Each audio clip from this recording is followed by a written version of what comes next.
తెలంగాణ ఉద్యమం కంటే 100 రెట్లు బీసీ ఉద్యమం అనేది అత్యంత ప్రధానమైనది. ఇది గుర్తుపెట్టుకోర్రి.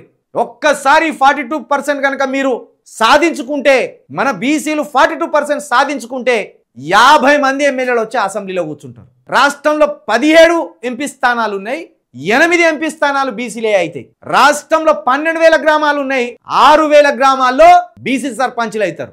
ఒకవేళ రాష్ట్ర ప్రభుత్వ ఉద్యోగాలు వేస్తే 50,000 వేసినాయి అనుకో, 25,000 ఉద్యోగాలు బీసీలకే అవుతాయి. ఇవన్నీ ముడిపడి ఉన్నాయి. రాజకీయంలో సగం వాట కావాలి, బిజినెస్ లో సగం వాట కావాలి. రాష్ట్రంలో ఏ రంగం ఉంటే ఆ రంగంలో సగం మంది బీసీలు ఉండాలి. అదే బీసీ మూవ్మెంట్. చాలా మంది ఏమనుకుంటారు, బీసీ మూవ్మెంట్ అంటే ఏదో 42% రిజర్వేషన్, స్థానిక సంస్థల ఎన్నికలలేమో ఇది ఇస్తే ఏమవుతుంది ప్రభుత్వానికి, ఎందుకు ఇస్తలేదు అనుకోండి.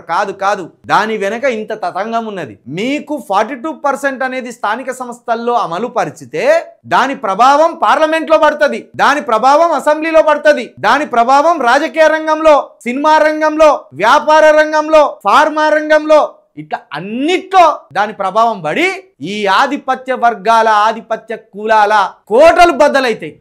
అందుకు వాళ్ళకు భయం అవుతారు. ఒక గది వాళ్ళ భయం. కాబట్టి బీసీ బంద్లో పాల్గొన్న బీసీ ఉద్యోగుల కోతలు ఎట్లా పెడతారో అట్లా నీ కోతను కూడా పెడతాం, నీ ప్రభుత్వానికి కూడా కోతను పెడతాం మా బీసీ ఉద్యోగులను వేధిస్తే. ఇక ఇప్పుడు బీసీ లీడర్లు రారే, ఉద్యోగులకు అండగా నిలబడుర్రి.